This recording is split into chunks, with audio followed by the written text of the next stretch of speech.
Hey folks, this week I chat with Robert Wolff from DevEco. We talk about, well, Discord and what it's like to build open source communities there and other places. We talk about the job market, what's going on with AI and how it has an impact on open source developers. We talk about their portal network, lots of other stuff. You don't want to miss it, so stay tuned. This is FLOSS Weekly, episode 852, recorded Tuesday, October 21st. Sir, this is a Wendy's. It's time for FLOSS Weekly. That's the show about free, libre, and open source software. I'm your host, Jonathan Bennett, and we've got something fun today. We're talking with Robert Wolff about DevEco. I had a quick call with him yesterday, and I asked, what is this thing? Is it software? Is it a community? And he said, yes, a little bit of all of the above. It's sort of a community of communities. It's a really interesting idea, and there's a lot of stuff that we're going to get into about this. But first, let me bring the man himself on. Robert, welcome. Hey, Jonathan, how's it going? Thanks for having me. Yeah, it's great to have you here, and thanks for stepping in a little late in the week. I think it was actually earlier this week that we finally decided that we were going to do this. So I appreciate that. It was like yesterday, man. Yes. Yeah, no, I mean, it just so happens I had this whole morning open, and I mean, I love doing stuff like this, so this is great. Thank you. Yeah, for sure. So DevEco. So imagine there are Hackaday people, there are FLOSS Weekly listeners. They have no idea what we're talking about. What is it you guys do? Yeah, so I guess in short, hi everyone, Robert Wolff, electrical engineer by study, but I've kind of leaned more in terms of my career towards developer evangelism, advocacy, the whole kind of community aspect when it comes to working in the tech industry. And around, I don't know, halfway through my career, maybe 4 years or 5 years in, I started to kind of realize that when you're working for companies and you're doing just your day-to-day kind of walking through life, working for the man, I guess you could say, you're building stuff nonstop, right? For other people, for the companies you're working for, and rightfully so. They're paying you to do it, right? But it kind of dawned on me that I felt the space needed a community that was kind of like owned by the community. So people who do work and then leave that job or get let go have a place to land and feel like it's kind of their own. So DevEco stands for Developers Ecosystem or Developer Ecosystem. And our motto is kind of like developer ecosystem built by developers for developers, guided by open source principles. We really lean into the whole no hostages, no gatekeeping, no borders. We're happy to kind of let people roam free out of the server, come into the server, share other server links freely, as long as it's relevant, because we're all about kind of the value that each of these communities can bring in independently. And so DevEco focuses on the human experience behind the developer experience. So we're all human beings. Things happen, and we've basically been growing a group of human beings that just so happen to be technically savvy or developer-oriented folks. But yeah, so that's basically the gist of it. A developer community that kind of stemmed or was born from the idea of giving people something that they can still own or retain ownership of or feel like they're a part of, regardless of whether or not they are working for or in transition to or from in between companies. It's that place. You guys are kind of Discord centric. Is that's at least what I've picked up on? Yeah, we started on Discord. I'm 40 years old at this point. I'm a gamer, so I was all into like Ventrilo and TeamSpeak prior to when you're talking about like voice over IP services. Discord came up, and I was on it immediately. It was adopted by gamers primarily at the beginning, but now it's a massive developer hub. So I mean, if you look at the total amount of users, hundreds of millions of users, I think it's 100 or 200 million monthly active users, and then you have estimated 10 to some odd 20 million technically savvy or developer-centric folks using Discord at this point. Yeah. Well, I mean, it's not terribly surprising because Discord is basically ye old forum system brought into modern web technology. Yeah, I mean, forums were, I kind of noticed forums were a bit on their way out. You think of like Stack Overflow, which was the place to go. Hmm. How many users are actually there now? How many posts are being put up and answered and supported? It's there, but Reddit has actually kind of taken that piece of the cake at this point. Right. So if you think of like the real time and the forum centric type of support centers, you Hmm. have Reddit for the forum esque type, and then you have Discord for the real time Hmm. communication in terms of community. Yeah. Yeah. And so what led to the kind of the creation of this group of developers, this dev ecosystem? So what's the origin story? Yeah, the origin story, it it goes back to I graduated from UC San Diego here, California, and it was 2015. I was working in academia right out of school. So Mhm. I worked at a research facility at UCSD. I was building content for like a massive open online course for Coursera, and this was a grant or a sponsorship slash grant by Qualcomm. So Okay. we were working on one of these 96 boards. After that kind of academic sprint was over, Qualcomm was on a hiring freeze. They wanted to bring me into the company, but they couldn't. So they put me in a partner company called Lenaro, and I was working in an organization called 96 Boards.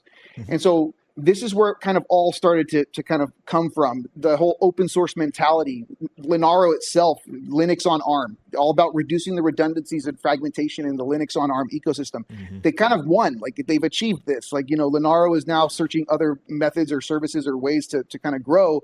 But 96 Boards itself, open source, open standard hardware footprint that we were kind of building out, guided by a steering committee. Mhm. Anyways, the point of all this is the open source mindset really kind of stuck to me. I think I want to build something because I need it. So hey, I built it and I won. Regardless of whatever y'all think, I built this and I won because I got it now. And then if someone else needs it and I open source it under the right licenses, someone else can come and grab it and they won. Sure. So great. Then they add to it and maybe feed it back, submit a pull request and give me their modifications. And I won again. So it's like that win-win-win mentality has always kind of resonated with me. And this is kind of how DevEco, the origin of DevEco started. Again, it's all about finding ways for everyone to identify a win in the system. And sometimes you can't get that when you're working with companies that are for profit. And people have come up to me and companies have come and tried to buy this community. I say, it's not for sale. It's more valuable to you if you don't own it. It doesn't make sense. Leverage it. It's an open source community. Anyone can. Yeah. It's for some people at least, it's a sort of rough time to be a software developer, to be an electrical engineer, maybe even. Do you guys see that as well? Is this a rough patch? You just mean in terms of the job market? Yeah, mainly. The thing is I'm working my butt off nonstop. So I do notice that when the group of my circles of friends, Mhm. and developers in the community, yes, there have been surprisingly more layoffs, or at least I've noticed my friends being laid off. And then also adding to this, taking longer to get another job. The system seems to have gravitated towards, I don't call it nepotism. It isn't nepotism, but it's just everyone's networks at some point become so big. If you're talking about that 10-year Mhm. developer or engineer, well, you're applying for jobs from people who have 10 plus years of industry experience, meaning their networks are quite vast. So when you submit an application, they probably already have some idea as to who they want to bring on, someone in their network, right? So Yeah. it's just the way it is. And so my recommendation, if anyone is looking for a job or has been suffering from something like this, head on over to DevEco, go to the Meshtastic Discord server, go to the Hackaday Discord server, retain your relevance, right? Keep doing stuff, but tap your network. That's Mhm. the key to everything, is just tapping your network. Yeah. So one of the guys watching live is Mike Schmaltz, and he has read my mind. He is following up, and he wants to know, and I want to know too, is vibe coding a factor in that? And I think we could even take a step back further and talk about what has AI done to change, I guess, what it means to be a developer and what that experience is like. My goodness. Okay. This is a very, very kind of, there's lots of pillars to this. Yes. So let's just talk about like the standard use of a form of GPT, right? You know, we're talking like right now you're GPT, ChatGPT 5.0. These models that you're working with are very much misconstrued. If you're using AI properly, then it is a freaking lifesaver. It's amazing. You can do the work of 10 people and you can do it much better than you would have been able to do it before this existed. Right. If you use it crappy, or if you are bad at using AI, it's very noticeable. I don't read posts or articles that have those darn M dashes or emojis in front of every title. Like, it's like at some point you have to kind of learn the right way to use this. And I question, are you truly a subject matter expert? How do I know you prompted this correctly? What was your prompt? Like, we need to kind of like start questioning these type of things. But absolutely, huge help. The vibe coding factor, I have a comment on that. But in terms of like building out your AI usage or how you want to use it, it's all about, the way I use it is creating custom corpuses, identifying what your context window is, right? And then saying, okay, well, I have this many words to work with. So you create you put in the most information in the least amount of words. That's your corpus. And you start building out your custom GPTs for any particular task that you have. So like every single thing I do that would require more than a certain amount of hours of work, I'll go put the hours in to create a custom corpus, which can then be modified and leveraged for all sorts of different things. Yeah. You said you had a thought on vibe coding. Vibe coding, I love it. It's great, right? I mean, like the problem is that don't get confused, in my opinion, right? I mean, there are people who are really good at coding and they might leverage vibe coding, but don't confuse vibe coding with industry standard, solid, scalable, robust end game products. So like you can vibe code your way to like a POC, vibe code your way to an MVP, get your funding, do whatever you need to get to whatever that seed stage is. But at some point, make sure you don't dig yourself into a technical debt that you can't get out of, right? Yeah. Identify your stack. Make sure you still put in human hours of research to make sure you're using it properly. I really like what the Mesa project has done with this. So they at first said no AI contributions at all. And then they've come back and said, okay, you can use AI to help you write code, but you, the person that is submitting it, must understand what your submission is doing. You have to understand the code. And I think that's a pretty reasonable place to land at in this weird new world that we find ourselves in. Yeah, so that's about how they did it back in school. When I was taking my C programming class, we had labs. We had to solve some problem with C code. And then we would go sit in front of a TA. They would look at the code we submitted and they would ask us questions about it. We had to make sure we understood. We could have like a friend write it for us or something. This was pre-AI, but you could still get a friend to help you or write it for you if you don't understand it when the TA is questioning you. It's kind of something similar. Yeah, that's true. That's true. Have you seen? I guess I'm kind of thinking about the job market. Maybe that's not the right direction to go with this. I'm fine with whatever direction. Are you seeing that like some of your developers that are in DevEco that they're making use of AI in their hunt for a job, or is the dead internet theory? The first time I heard the dead internet theory, I thought, well, of course that's the truth. There's a whole bunch of bots out there. And that was years ago I had that thought. And it's so much more true now. So like, are we, how much are real developers, particularly in the job market, but I guess everywhere else, how much are we competing against essentially AI fakes? Okay. The industry is really, really bad right now in terms of, you're talking the dead internet. I actually used GPT to make a pretty interesting image. I'm trying to find it. I want to show it to you. It's basically, I have it on my phone. I'll show it to you in a minute. But basically, we're about like 10 or 15 years into what I kind of call copy paste delusion. Okay, so like 15 years ago, someone knew what they were doing, right? And then 6 months later, this company comes in and says like, oh, those guys did something pretty cool. They have 100,000 devs or they have 100,000 community members. Like, let's do what they did. And the people who executed on that just kind of had to get the number, right? And they didn't really know possibly how to get there. Fast forward 15 years and you just have literally every single company copy pasting stuff that's like 15 years diluted and delusional. And so do these companies really have that many developers? No, they're bots. There's lots of bots. And I mean bot in the BOUGHT sense and bot in the BOT. Right. It's bot, right? So like, and this is I don't want to say it's a problem. It just depends on what you're after, right? Like if you're after numbers and you need to like, schmooze some investor or get something going for a shareholder, sure. I mean, like, great. But at the end of the day, if you're after like, true developer engagement and conversions, technology adoption, if you want people to actually make it into that conversion funnel to be monetized in some way, shape, or form, then your chances are better by playing the true blue community game, right? Which has been somewhat just lost, in my opinion. Yeah. So you guys at DevEco, you've got sort of this standalone community, but one of the other things you do, you were telling me about this yesterday, is you help businesses come along and design some of their community tooling, right? Like what all goes into that? Yeah. So I, in a silly way, I named. Okay, so I'll go. I just want to send this to you real quick here, John, so that you have this picture. It's just funny you brought it up, but you can post it or whatever. Yeah. I just made this. I don't know, about 2 weeks ago or something. So developer tooling.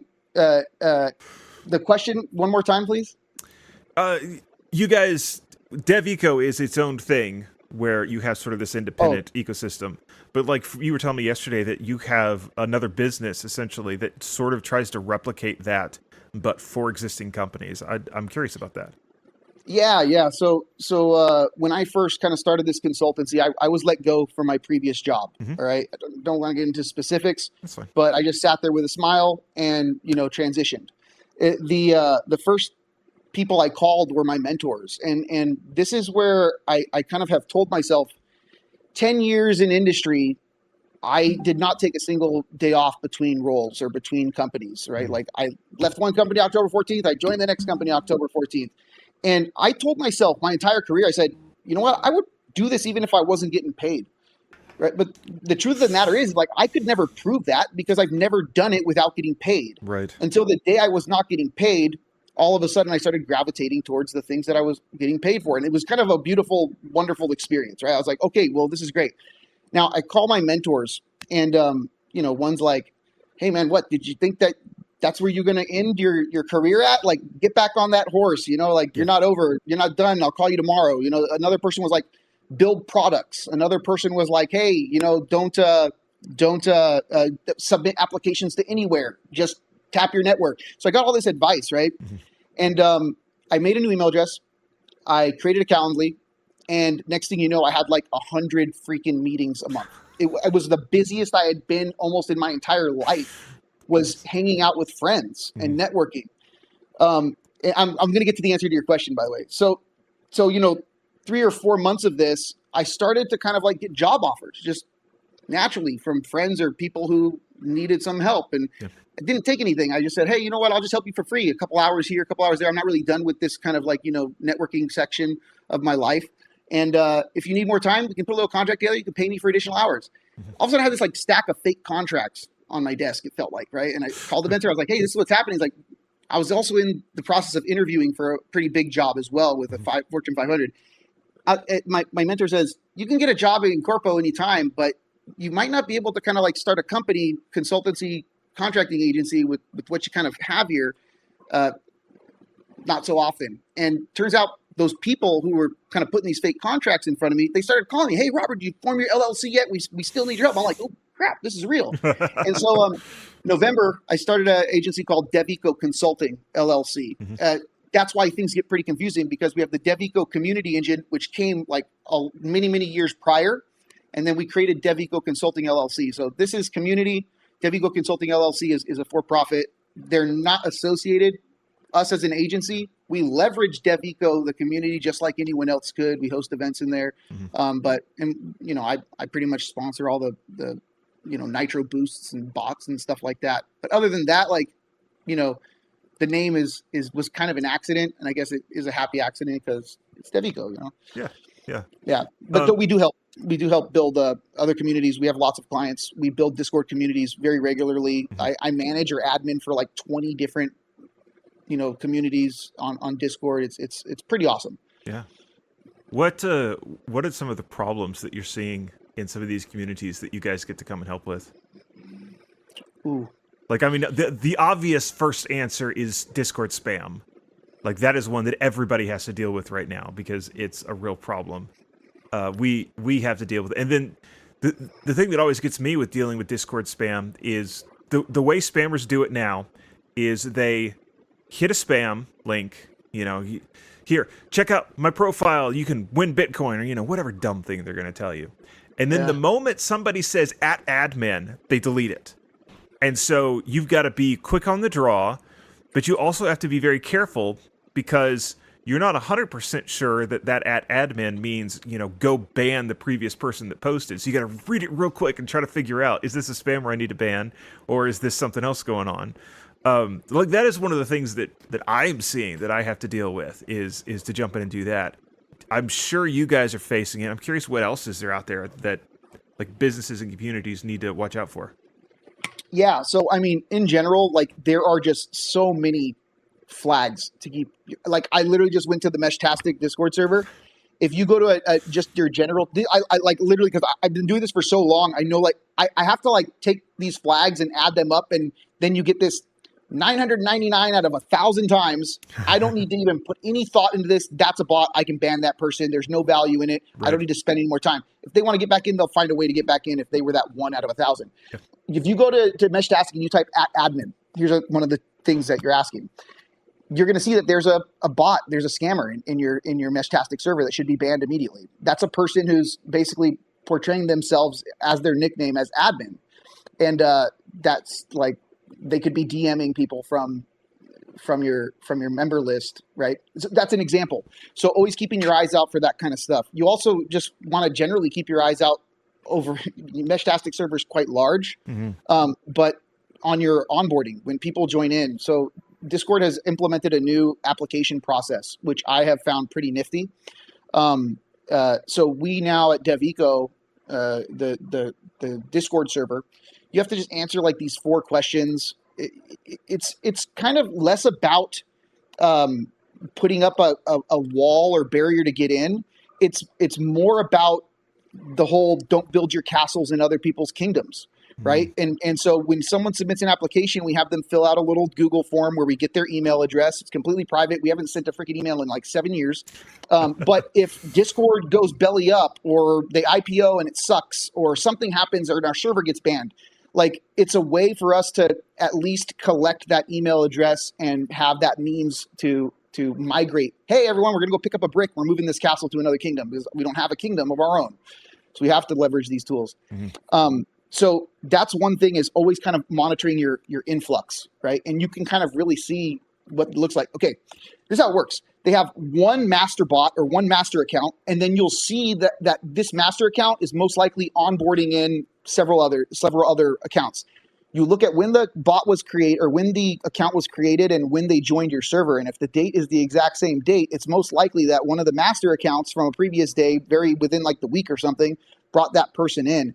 They're sleeper agents, and they know where they're going. So they have sleeper agents that go to like the Qualcomm server or the ARM Discord server, and they literally activate at Friday at like 5 p.m., right? Because they know that Corpo doesn't work weekends. Yeah. And so that spam can sit there for days. These are just kind of things you just kind of have to be very actively looking at and monitor all the hours. It takes a lot of time. Yeah. I'm always just clicking on people, seeing what kind of links they have. Don't buy, if someone approaching you on a DM from Discord and trying to get a job or offer you some sort of work, it's not good. It's not real. Who does that? Yes. I did have this one guy that DM'd me and wanted to chat because he ran his own server that, they did developer stuff. They had like this whole ecosystem of developers, and turned out he was probably okay. Oh, me. Yeah. I mean, that's a little different though. You know, you do build up some rep and it takes a minute, but yeah, absolutely. Yeah. I'm just talking about like people who like are approaching you to like sell art or freaking build blockchain Yeah, no. smart I contracts. Like, gotcha. I oh, gotcha. yeah, It's just funny because I've met legitimate people on Discord DMs too. So, yeah.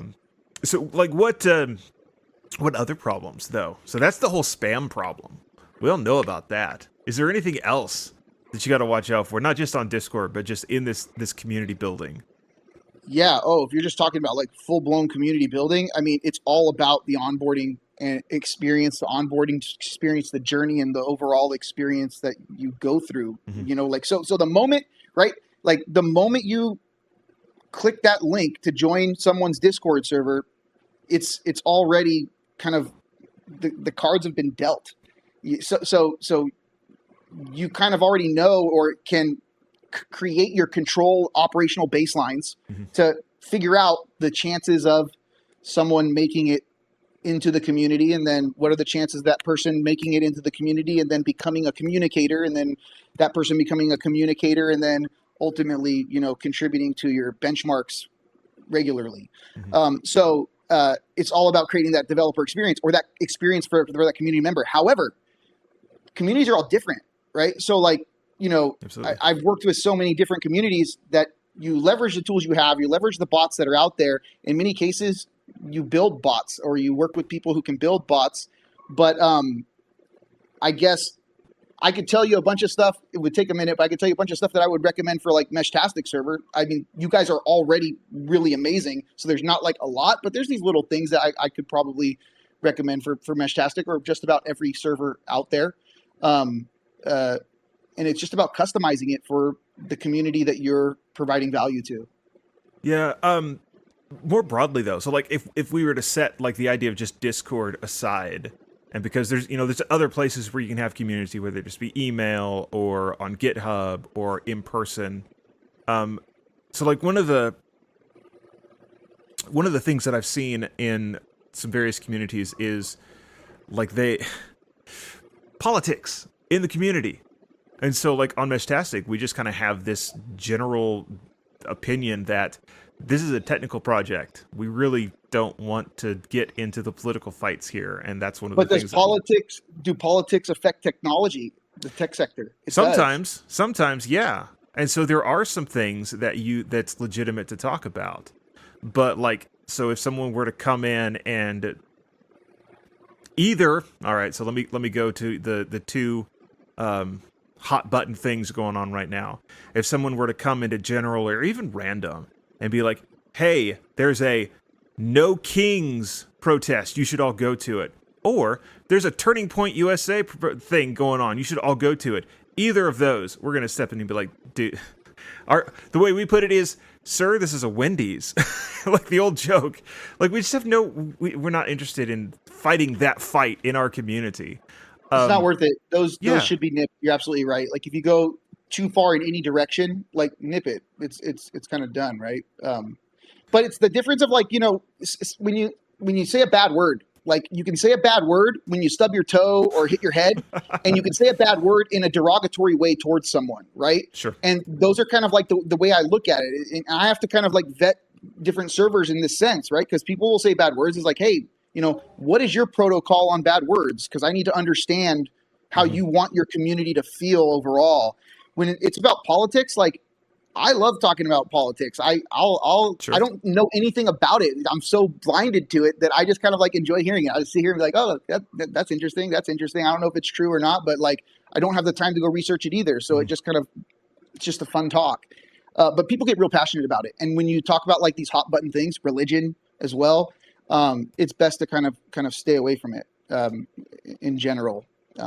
But if you know the people, you've been around them for 10 years or something, you know that they're possibly capable of de-escalating something that they start, that as well. Yeah, it's interesting to see.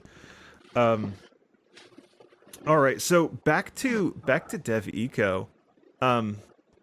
What do you guys? Is it mainly hardware? Is it mainly software? Like, what's the focus of the people that are there? What sorts of developers are you guys? Yeah, so we've done some polls DevEco is a mix of highly technical people, both doing hardware or software development. There's a large group of a large sample of our people, or a large group of our entire community is like 10-year plus industry vets. So there's a lot of industry decision makers in there as well. You kind of get like this hit or miss in terms of how much people are communicating, but that if you ping someone, they're going to answer. And that's kind of like what it really is about. And it's real nice for me, at least, when I see people come in and ask a question, like to kind of know so many people in there and be able to tag them and be like, hey, I don't know the answer to this. Sergio, do you know the answer? Or Michael, do you know the answer? I mean, some of the people are in this call, like Michael Welling. He's been there since the beginning. He's like one of my very first industry friends, probably like one of my best friends in the industry. And like he helps out tremendously. There's so many people that do this. No real focus from managerial marketing, technical marketing, evangelism, all the way to like hardware, firmware, kernel, open source / call it full stack, even though I don't believe in full stack devs, but like the whole stack, right? Wait a second. Pump the brakes. I know, right? Yeah. What do you mean? Unpack that for me. You don't believe in full stack devs?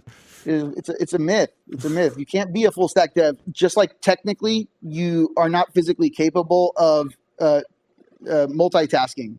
Like you just are very quick at switching from task to task. Same thing goes with understanding the technology that is included or involved in each layer of the tech stack. So tech in itself moves very fast, right? So each layer is moving very, very fast. Next thing you know, it's another language that you don't know anymore, but you have to learn that language. A full stack dev is as close as I would say to someone who's very, very good at quickly shifting their subject matter expertise, right? So the stack is just so complicated. It's impossible to actually understand the whole thing. It's impossible to call you. You can say I am capable. I'm interested to hear if there's anyone out there that like argue this. I would say it's impossible in my opinion to truly be a full stack dev. However, you can be very, very good at executing on everything in a tech stack, right? I'm reminded of the Carl Sagan quote. To truly bake an apple pie from scratch. If you wish to bake an apple pie from scratch, you must first invent the universe. Yeah, it's kind of that same idea, right? Yeah. So there was a time I was in like junior college. It had to have been like 20 years ago at this point. One of my really, really good friends, Daryl, he works at GoPro now. I really like this quote. It's in my email signature. The Newton quote. If I've seen this far, I've seen this far because I've stood on shoulders of giants. Like, I'm not going to know it verbatim, but it's that close, quote. Yeah. And I said it one time while we were studying for a test. I was like 20 years old or something. And Daryl was like, Robert, you see this pencil? No one person in the world can build this pencil by themselves. And I'm like, immediately I'm like, that's stupid. Of course I could build the pencil. He's like, where's the lead? Where's the wood? Where's the paint? Where's the metal? Where's the rubber? And how are you going to get all of these things and then shape it like this without leveraging a tool that was developed by other people, right? Unless you go build those tools and then get all this stuff and then go source all, like you technically kind of could, but it's like, not really. And it would take so much effort to do it, it would definitely not be worth it. And this is like why it's very important to kind of give value and then understand the value of working as a community and being involved in supporting others while, being okay taking support from others. And that's back to the whole DevEco thing. That's kind of our thing, right? It's the human experience. We're okay talking about stuff that isn't developer related, but then all of a sudden we tangent off on something that's tech/developer related. And it's like, okay, cool. Yeah. We can talk about everything. It's nice. That's our value add. We're just human supporting each other. And it's pretty nice. Yeah. It's interesting. So something that really fascinated me is part of your background is Qualcomm. And Qualcomm is in the news these days because they just recently acquired Arduino. And I know some people that are very nervous over this. And I'm curious. Now, you're under contract. You're actively doing a bit with Qualcomm, right? No. So I worked with Qualcomm a long time ago. Okay. So right now I'm not doing anything with them Okay. specifically. Now, I do have a lot of friends there. Qualcomm was like Gotcha. I call it like my career parent, right? Like they made my career, and being in San Diego, going to UCSD, electrical engineering, it's like everyone wanted to get a job at Qualcomm. That's the Qualcomm train, yeah. Yeah, and so I was lucky enough to work in this research facility where Qualcomm was our sponsors, and they took a liking to me. And I got to go give talks on the campus. They flew me like to professional hackathons in San Francisco, and I don't know, I think Texas or Denver. I don't know. They took me to a bunch of places. I got to do a whole bunch of cool stuff, and then they put me in a company that I ended up loving, and still got to hang out with them and do cool stuff with Qualcomm because they were a strategic partner of Lenaro.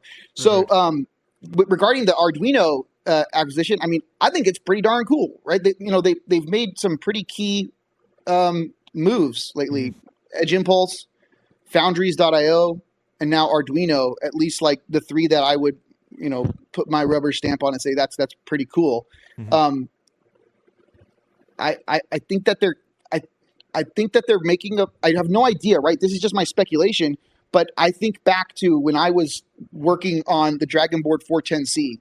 They had this chipset called the Snapdragon 410C. Okay, internally is like APQ 8016 or something. Old school cell phone chip, but it was being repurposed for IoT type applications or solutions, and eventually they made the decision to then change the name to Snapdragon 410E for extended life cycle. Now they're saying, it's going to be around for 10 years. So, you can build these things out and have these out in the wild and use this chipset for a long time.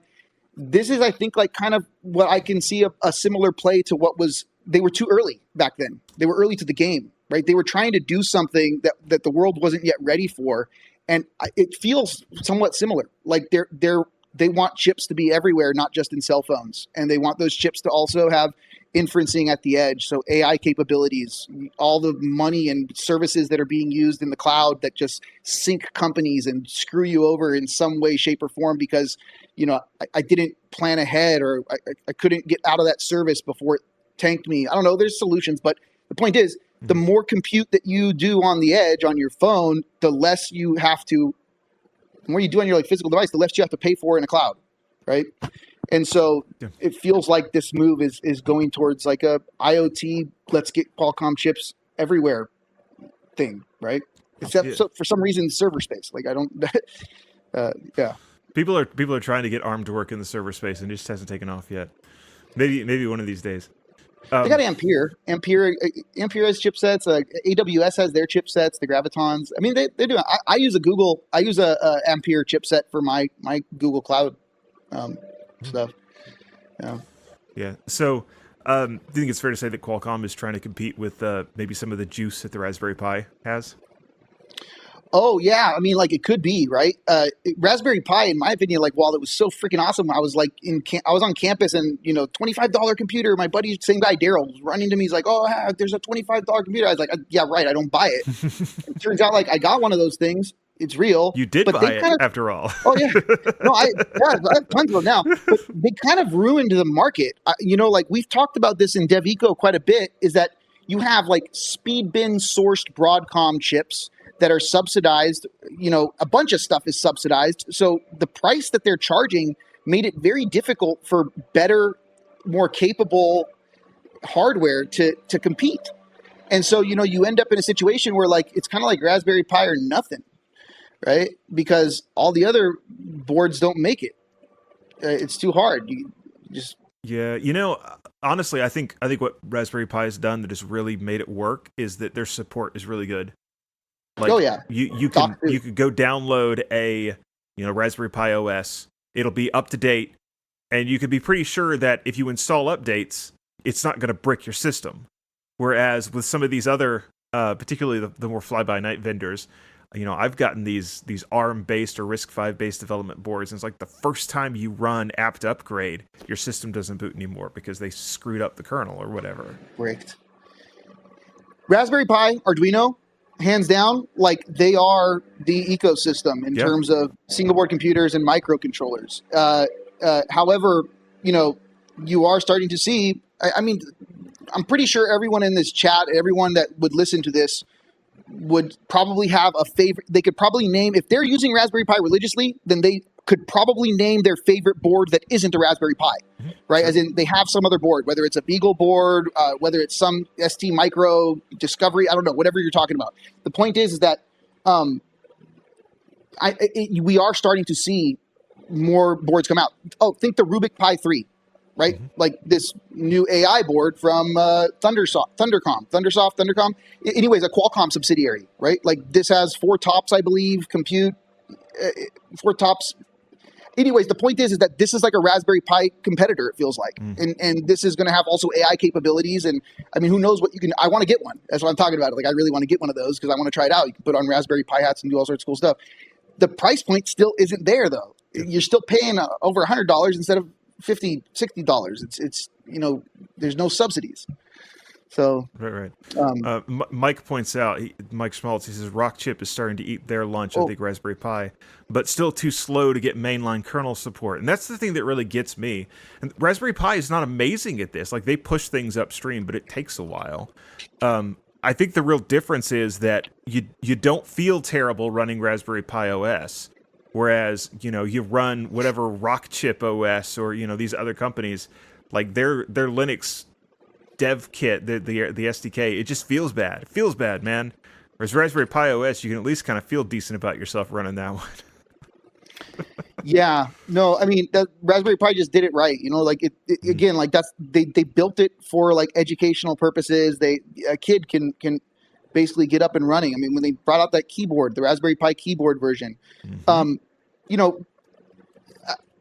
eating lunch, talking like that's where Raspberry Pi is the jack of all trades, master of none. That's Raspberry Pi. Like if there was a single board computer that you would define it, that the jack of all trades, master of none. So when you start building something and you realize that you need this extra whatever, compute, port, I don't know, DSP, like that you don't have access to. Yeah. If you need something, that's when you have to migrate off, right? And so you need to start.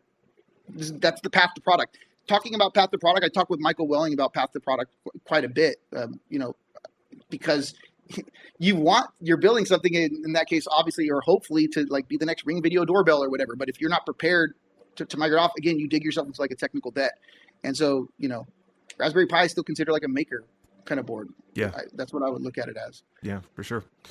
All right. So there's another bit of up-to-date news that I sort of promised folks that I would ask you about.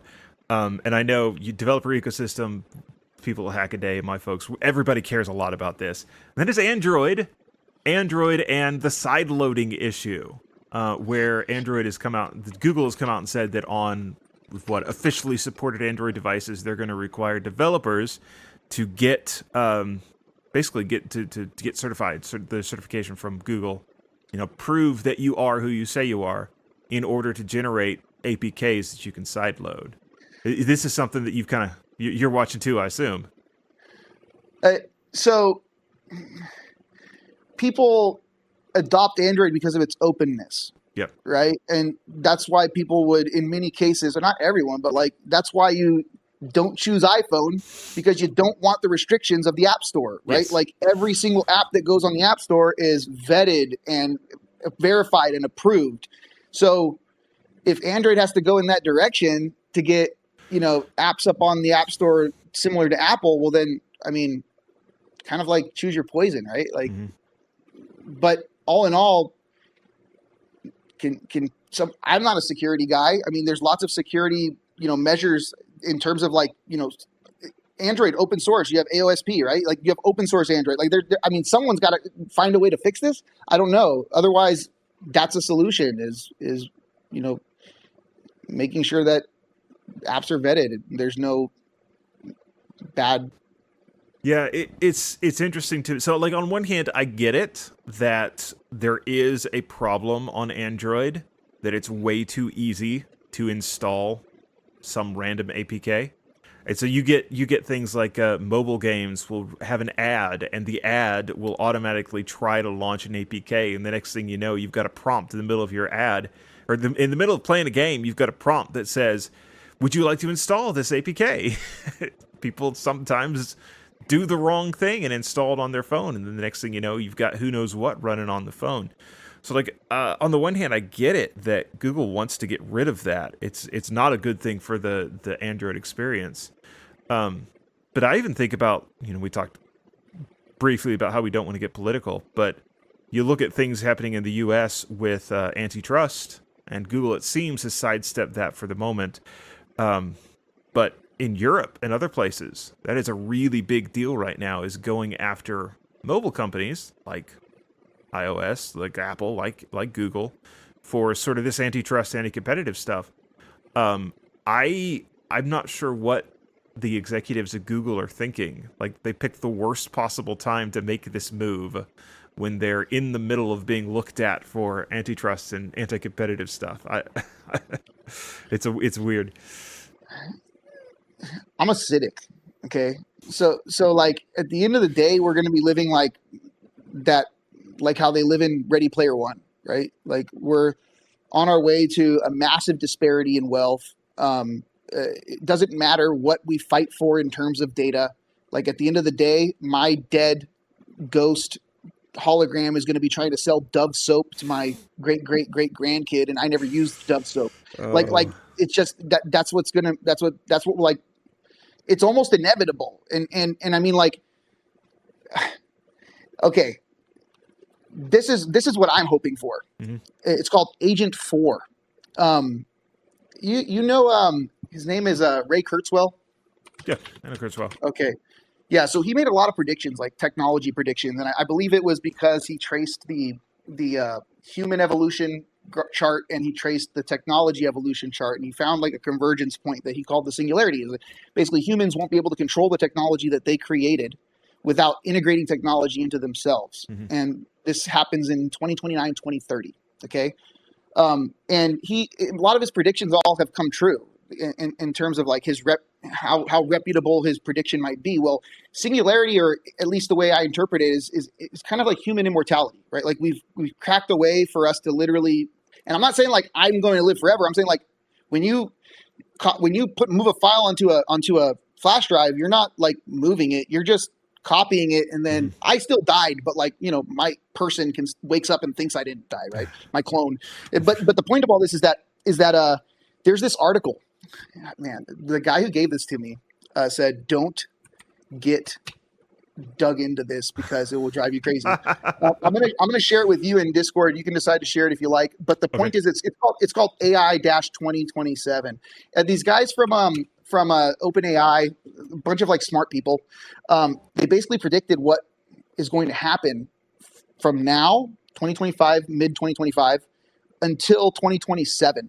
Okay, 2027 is when what they're calling Agent 4 comes into existence. Agent 4 is kind of like if someone comes to me and says like, hey, how far away are we from developing autonomous vehicles stage 5? I'm like, 2027, because Agent 4 is going to do it for us. Like it doesn't matter. Once we get to this person, entity, AI capability, just ask it a question and it will solve it for you.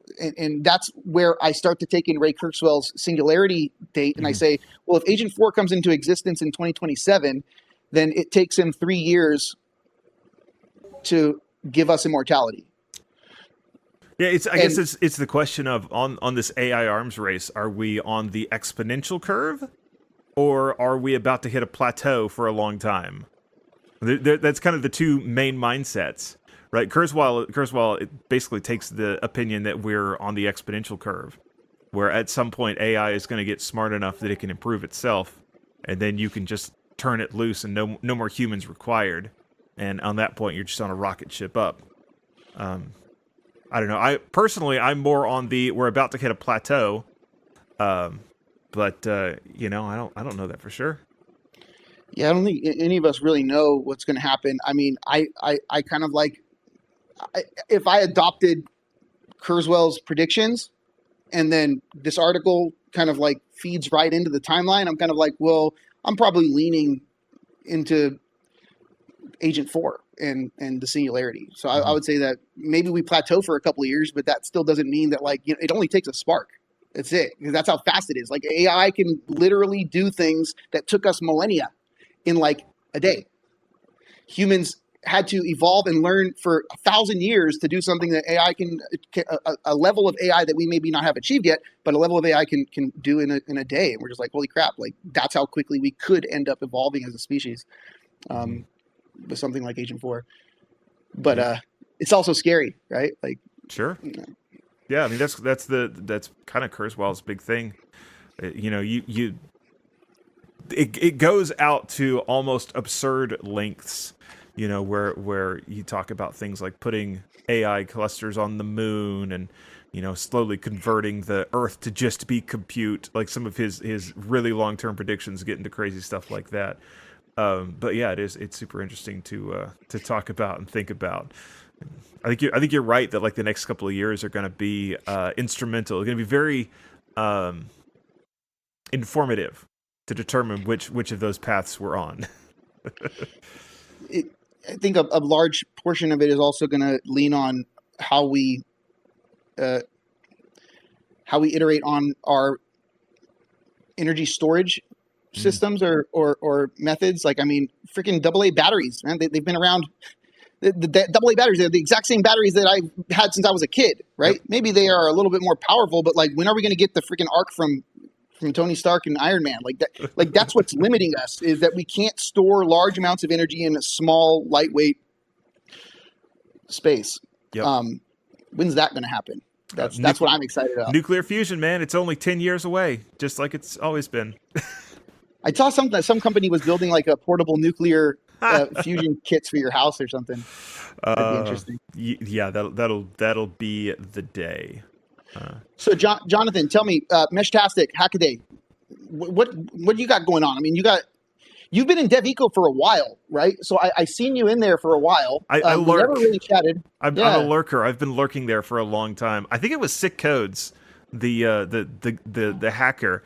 He famously hacked John Deere tractors. That was one of his big claims. It's not the only thing he's done, but that's when I first met him, I think.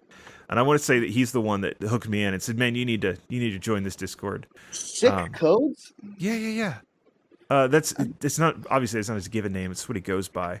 Um, Oh, but yeah, he got a hold of a John Deere mainboard and broke into it, figured out how to run Doom on it, and did that for like Black Hat or DEF CON a couple of years ago. Um, I think he was the one that got me into DevEco. Um, yeah, you joined in 2020. So you've been there for quite a while, in terms of more than half the time it's existed. But you also manage communities, right? Like it's I some, mean, it, yeah, it's Hackaday something. Hackaday and Meshtastic, those are big communities. I mean, and they're pretty vibrant. Like, I mean, I've been Yeah, lurking in there. They're pretty awesome. yeah. I know Hackaday, It's but interesting. I'm sort of a newcomer to both of those in some ways. I have read Hackaday. I think since the days when there were no capital letters in the articles. Like I have been a reader of Hackaday for a very long time. Um, but it's been pretty recent that I've actually been a writer. They put out a call and said, "Hey, essentially they were having trouble keeping up with the schedule. We need more people that can write." And it's like I can write. I know how to write technically. I've been writing for a long time, and so just I've made a whole career out of this, right? Like there's an opportunity, and I see it, and I go, I could probably do that. Like that is how my entire career has gone. And so I sent an example article into the guys at Hackaday. I'm like, hey, here's what it would look like if I wrote for you. And then I told them that like security is kind of one of the things I care about. And so they said, well, hey, why don't you start doing this security column? And I've been doing that for good years now. It goes live every Friday. And then over at Twit, Leo Laporte's network, I was a guest because of a project I was working on. I was a guest on Floss Weekly on this show when it was part of Twit. And then Randall Schwartz, Mr. Pearl, he put out a call and said, hey, if you've been a guest and it went well, we're looking for more co-hosts. And so again, I said, I could probably do that. So I started co-hosting for them, and I just sort of refused to ever leave. And next thing you know, I bring the show over here. The Twit had to let go of it, so I bring it over to Hackaday and became the host. And it's just been a whole series of that. I can probably make something do with that. I can probably pull something together. Same thing with Meshtastic, right? It was this is a cool thing, but what was it? I think the first thing that annoyed me there was on my Android phone. Instead of feet and miles, I was being shown, meters and kilometers. And instead of degrees Fahrenheit, it was degrees centigrade. And it's like, I can't, my American brain does not know how to read these units. Give me freedom units or else. And so I sent in a pull request. Like, hey, here's the way I would do this. And of course, it got rejected, right? Like everybody's first pull request does. That's not the way we would like to do this. But thankfully, it was Andre at the time. He let me know, hey, this is the way I would like to see this feature implemented. It's like, oh, okay, that's easy enough. Go and rework the pull request. It got accepted. Like that was how I first broke into the Meshtastic community, was fixing something that irritated me. And kind of the same thing there, right? Like I failed to ever leave. I stuck it out. And the next thing you know, when JM, the previous kind of head of Meshtastic, the one of the organizers, when it was his time to ride off into the sunset, he's like, I anoint you to be my successor. I was like, oh, okay, I guess I'll stick around and do that. So how many have you done? How many times have I gone through this? Yeah, because there's like 800 and something episodes, right? But how many have you done? Oh, of Floss Weekly. We are on, let's see. You're on like 800 and something like that. Yeah. 800, this is 851? So this is today is the 92nd episode since it's been at Hackaday. And when it came over to Hackaday is when I took over as the full-time host. Before that, I did, I don't know, maybe 50 to 100 as co-host, something like that. But before that, the show was hosted by, before me was Doc Searles, who came onto it from the Linux Journal. He ran the Linux Journal for the longest time. Before Doc, it was Randall Schwartz. Randall ran it for years. I mean, several years. Randall was the showrunner there. And of course, his claim to fame was always Perl. He wrote some of the original Perl books. And then before Randall was the showrunner, there was Leo Laporte. Obviously, was part of it at the very beginning. And then you had some guys like Jono Bacon was involved in it.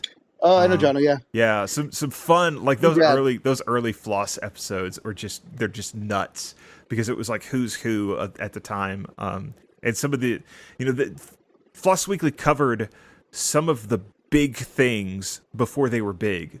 Like Kubernetes, for example, one of the first times. I remember when Kubernetes was happening. I was like, oh, okay. Before Kubernetes happened, before you heard of it, it was on Floss Weekly. Like, Floss was one of its breakout places where they got the word out and people went, oh, this is kind of cool, right? And so that's happened a few times. We've sort of been the ones to break those big stories.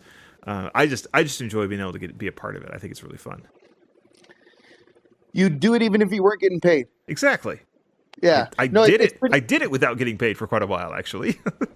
It's pretty awesome. Like, I mean, so for me, I started off doing a show called 96 Sports Open Hours. And I think I did 150 or 160 of those. Yeah. Every Thursday, 5 p.m. UTC, rain or shine, on Thanksgiving even. Yep. Right? If it landed on Christmas, I did it on Christmas. And then after that, I did ARM Innovation Coffee. So like I've done, I think, like a total of like maybe 350 of these things. Mm-hmm. But this is the cool part about it, or at least maybe it's not. Divide that by 52, right? Mm-hmm. The amount that you've done.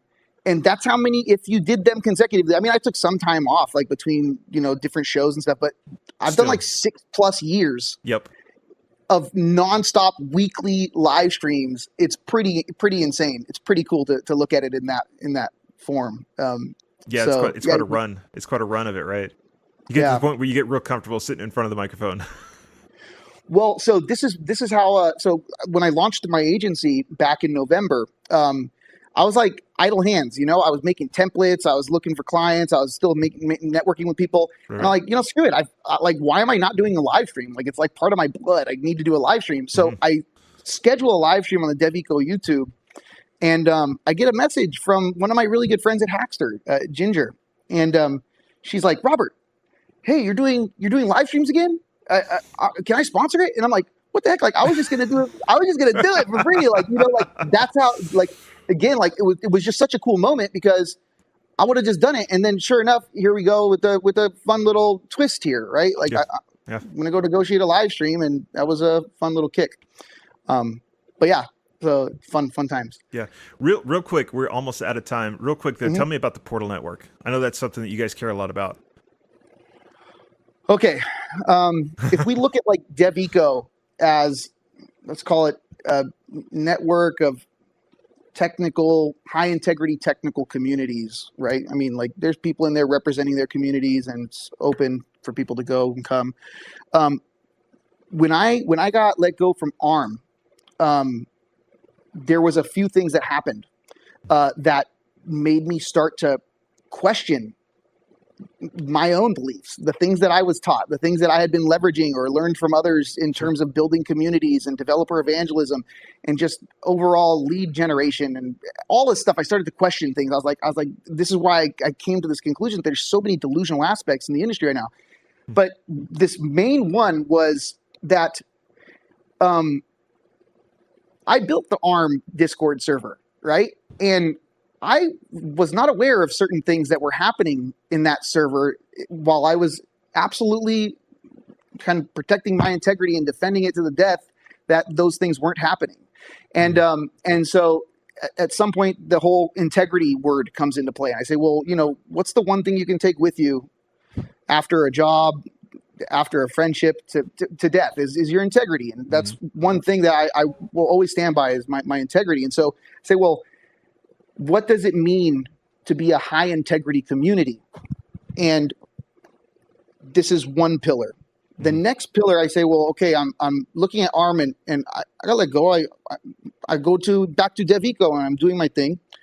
And all of a sudden it starts to dawn on me that people are like coming to DevEco, not like because I'm like poaching or getting the, like people are coming, like it's a like one server doesn't have to have it. People can have 250 servers on their list, for God's sakes. Like you're not in one server. And the whole idea is that you can't build this darn pencil by yourself, right? Focus on the thing that you provide value for the people. If you focus on the thing that you provide value on, then you are going to be the most valuable community in that thing. And for God's sake, leverage and give your developers, like you're depriving or you're doing a disservice if you try to hold your members hostage, right? And so I take this whole thing into account. I start to kind of like notice that what I call the zero-sum engagement model. So community, and I was talking to you, I think about this yesterday, but community leaders, industry, and even myself, not more than a year and a half ago, I always adopted this zero-sum engagement model where I say, if I have a member in my community and they engage 10 times a week and I let that member leave my community, right? Like I should. Why am I holding them captive? But anyways, I let that member leave my community to go explore resources that I am not creating. And they go engage 3 times somewhere else. Did I lose 3 engagements? It's like, now I get 7 a week because they went engage 3 times. It's not what we should be focused on. We should be focused on time. Time is the only zero-sum game that we have. Time is the only thing that we cannot, like, we have to earn time. We don't earn engagements. We earn your time. And then you do what you want with that time, but ideally adopting our community's value or technology or whatever it is. And so I have to create mechanisms, or community leaders have to create mechanisms that make people want to explore something with their time. It's the attention economy. Okay. And this is where the Portal Network comes into play. Say like, well, start creating all these different types of community experiences, things that didn't exist before. Portal Network takes high integrity communities and it links them together for the cross-pollination of visionaries, technologies, developers, engineers, whatever you want to call it. It's just a cross-pollination of community, culture, and we allow people to knowledge share. And with knowledge share, ideally comes accelerated innovation. So, you have visionaries, and you have developers, or the makers and the seers, or the idea people and the makers. And so, like, if you put as many dots in one place as possible, and you put as many technologies in one place as possible, the visionaries have more dots to connect. The developers have more technologies to play with and integrate in together. And so when the visionary sees something and the developer has already been playing with that technology, you innovate quicker. It's just that, and that's what the Portal Network does. It's a platform agnostic, connective tissue between communities, with a seamless way to kind of like traverse. And we maintain a high integrity network. It's closed alpha, 36 communities right now. And yeah, so it's pretty freaking awesome, I have to say. I described it yesterday as reminding me a lot of the old school web rings. Yes. Right, like before everything was connected, and it was so easy to Google stuff and find stuff, and before there was social media at all, right? There were web rings. You would go to somebody's website, and it would have the link to the next website. And the idea was that it was all these websites that were kind of on the internet and around this central idea, and they all liked each other. And what they were hoping somebody would do is go to the first one and click, and go to the next one and spend time there, and go to the next one and spend time there. And sort of what you guys are doing, based out of this Discord portal network, because you link to more than just Discord out of there, I've seen. But one of the big things we're doing is it's actually, it involves a series of features that start to stack on each other. So one of the big items is our portal passport, right? So community leaders will want to know who in their community are real, and what that community member kind of likes to do, wants to do, is interested in, what data they want to share, what they don't want to share. And so this portal passport will be something else. And again, think platform agnostic, Slack app, Discord browser extensions, Discord. We have a surfacing data to hosted websites, like all sorts of stuff, a mobile app and another website of our own. The whole thing here, though, is that, like, why shouldn't I be able to like hit a button and share my LinkedIn wherever I am on the internet? Well, I just open a portal to my LinkedIn wherever I am on the internet, and the portal bot knows where that is. That's my portal passport. What if I'm Qualcomm and I want to lure specific people to my Discord server? Well, I open a portal and then I filter it. So only people with this type of passport, with this stamp on their portal passport, can come through that portal.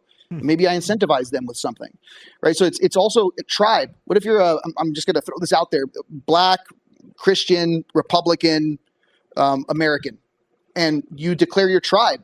Well, what if other people want to join your tribe, and then you open a portal and summon people to the server that you're at to do like a raid? It's like, hey, everyone, we're raiding this Meshtastic today. Black, African, Christian, Americans, everyone come now. You know what I'm saying?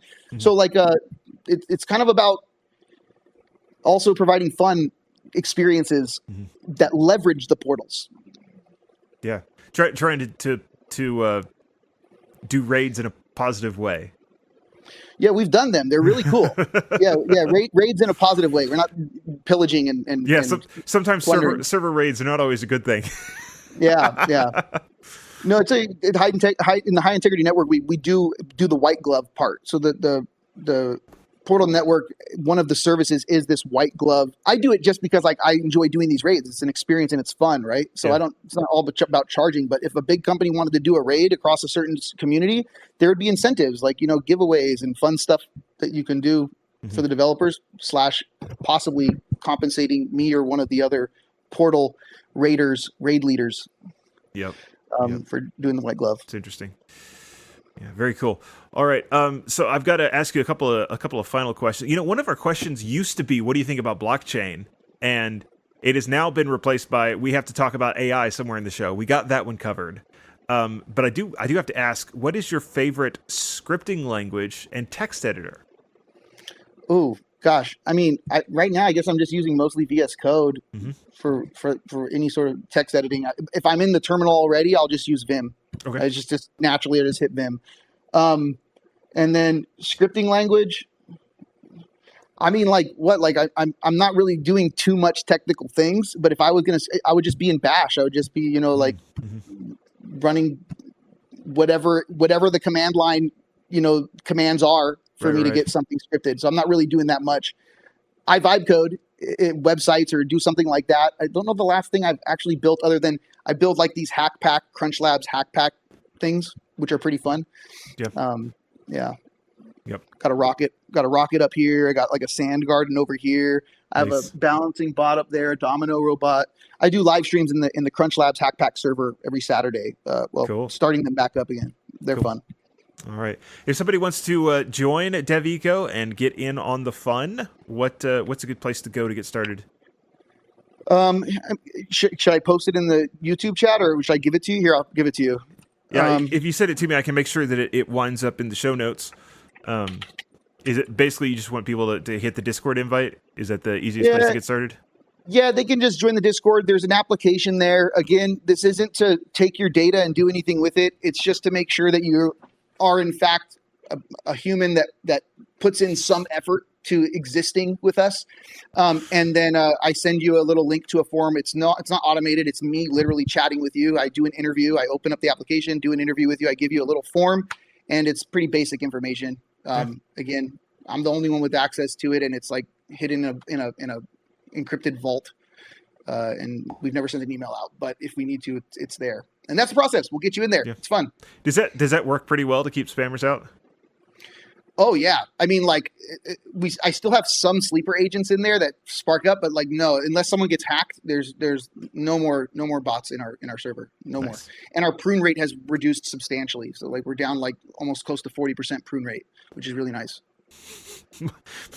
Mike Schmaltz says, DevEco hasn't spammed me yet. Cool. Yes. Good to hear. Yes, absolutely. All right. Thank you, man, for coming and for making the time to talk to us. It's been a real pleasure. Definitely. Yeah, absolutely. Thank you very much. Jonathan, I just want to say, appreciate you very much. Thank you for your time. Everyone who's watching or watching on demand, thank you for spending this time with us as well. All right, so that was Robert Wolff talking about DevEco and a few other things, but a real treat to get to talk to him and interesting to see what's going on with both the consultancy and sort of making a business out of Discord servers. Definitely interesting. And then the Portal Network, some fun stuff going on there. We don't have a guest scheduled for next week, although I'm in touch with someone from the Zen project. Definitely looking forward to that. That's XEN, not ZEN.